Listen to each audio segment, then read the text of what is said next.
Hi everyone, it's Cameron from Cameron Teague Wealth Advisory, and welcome to my video on the CSS age retirement benefit calculation. I'm going to run a couple of videos, one on the age retirement calculation to distinguish this against the CSS 5411 benefit calculation, because these two calculations do provide quite a lot of debate and confusion within the CSS community, so hopefully this will be helpful for some of you. Please understand this is general advice only. The CSS scheme is a very, very complicated scheme.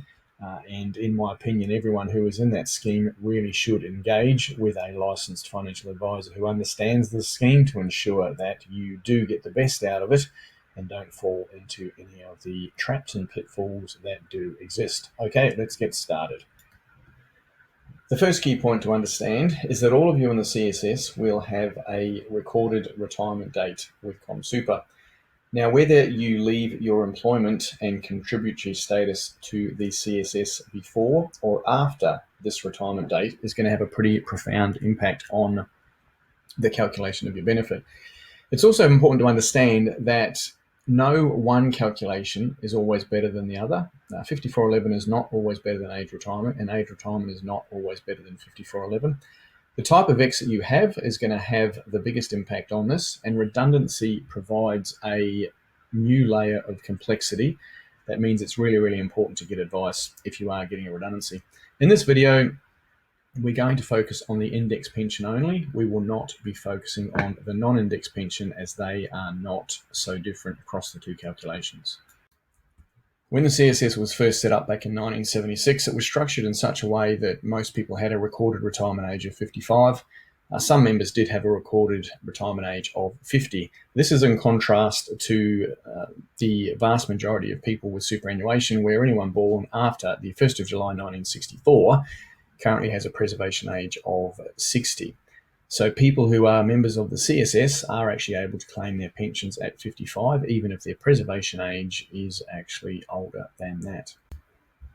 So assuming a contributory member worked through until their recorded retirement age, let's have a look at how the calculation is actually completed for the index pension under age retirement. Basically, the components that are used are your final super salary, your length of service, and your age at exit. Now, this calculation from these three components will then provide us with the index pension for life that you will get at retirement. So let's take a quick look at what this calculation looks like. So basically, the calculation is your final average salary multiplied by a retirement factor. Now, that retirement factor is based on your length of service and your age at exit. So what we'll do now is we'll do a case study to show how this will work in the real world, but it is your final salary multiplied by a retirement factor. Okay, so to help explain this, we're going to do a case study on an imaginary member called Philip. Philip's 54 years of age. He started working in the public service at age 20 and he joined the CSS. He's had 34 years of service and he's consistently contributed his standard 5% post-tax contributions, and he's made the occasional additional contributions when cash flow has allowed this. He's employed at an EL1 level with a super salary of $108,000. He is considering looking at retirement, so he wants to assess his age retirement benefit calculation to then be able to compare it to the 5411 benefit calculation. Okay, so we know what Philip's final super salary is. We now need to work out what his pension factor is going to be. Now, as mentioned, it's a combination of his age at exit and also his tenure. So we know in this case that when he gets to age retirement, he'll be 55 years of age, and we know he would have been there for 35 years. So you can see I have circled there the factor that is applicable for Philip. It's 38.438. I've also circled the highest factor that a 55-year-old can have, and also the highest factor that can be gained within the CSS, which is 52.5%.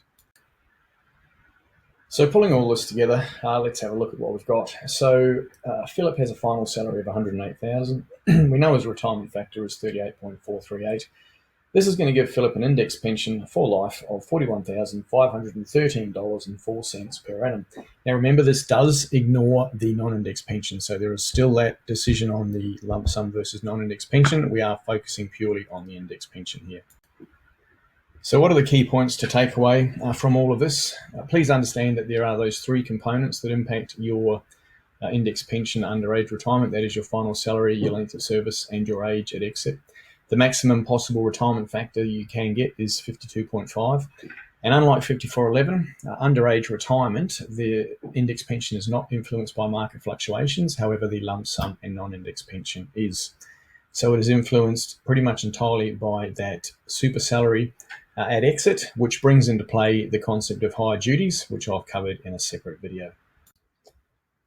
Okay, so just to wrap up, please understand that the CSS is a very complicated scheme, and when you add the overlay of everyone's personal individual situation, it's really quite critical that when you're in the CSS you do get personal advice.